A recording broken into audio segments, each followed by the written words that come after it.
ଆଜି ଜିଲ୍ଲା ପ୍ରଶାସନ ଓ ଓଡ଼ିଶା ରାଜ୍ୟ ମହିଳା ଆୟୋଗର ମିଳିତ ଆନୁକୂଲ୍ୟରେ ମହିଳା ଚାଲାଣ ପ୍ରତିରୋଧ ସମ୍ପର୍କିତ ଜିଲ୍ଲାସ୍ତରୀୟ ଏକ ଦିବସୀୟ କର୍ମଶାଳା ଗାନ୍ଧୀ ସ୍ମୃତି ଭବନ, ବାଲେଶ୍ୱରଠାରେ ପୂର୍ବାହ୍ନ 11 ଘଟିକା ସମୟରେ ଅନୁଷ୍ଠିତ ହୋଇଥିଲା। ଏହି କର୍ମଶାଳା ମାନ୍ୟବର ଓଡ଼ିଶା ରାଜ୍ୟ ମହିଳା ଆୟୋଗ ଅଧ୍ୟକ୍ଷା ଶ୍ରୀମତୀ ଶୋଭନା ମହାନ୍ତିଙ୍କ ଅଧ୍ୟକ୍ଷତାରେ ସମ୍ପାଦନ ହୋଇଥିଲା।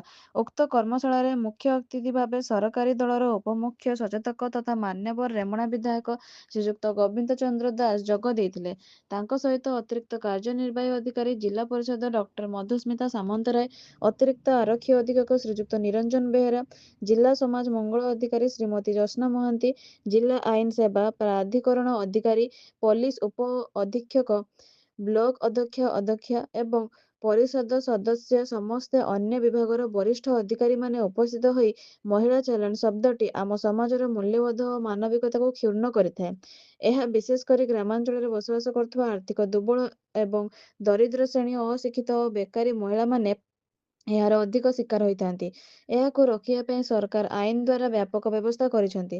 ମାତ୍ର ଏହା ଖାଲି ଆଇନ ବ୍ୟବସ୍ଥା ଉପରେ ନିର୍ଭର କଲେ ହେବ ନାହିଁ, ବରଂ ମହିଳାମାନଙ୍କର ସୁରକ୍ଷା ଓ ସମ୍ମାନକୁ ସୁନିଶ୍ଚିତ କରାଇବାକୁ ହେଲେ ଆମେ ସମସ୍ତେ ମିଶି ସଚେତନ ହେବା ସଙ୍ଗେ ସଙ୍ଗେ ପ୍ରଶାସନିକ ସେବା ମାଧ୍ୟମରେ ତୃଣମୂଳ ସ୍ତରରେ ସମସ୍ତଙ୍କୁ ସଚେତନ କରାଇବା ଆବଶ୍ୟକ। ତେବେ ନିଶ୍ଚିତ ଭାବେ ଏହି ଅପରାଧକୁ ରୋକାଯାଇପାରିବ ବୋଲି ଅତିଥିମାନେ ମନ୍ତବ୍ୟ ରଖିଥିଲେ।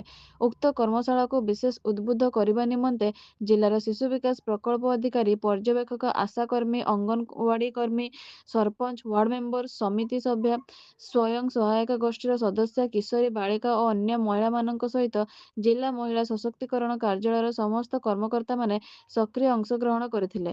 ଜିଲ୍ଲା ପ୍ରକଳ୍ପ ସଂଯୋଜକ ବାମଦେବ ପାଣିଗ୍ରାହୀ ମଞ୍ଚ ସଞ୍ଚାଳନ କରିଥିଲେ।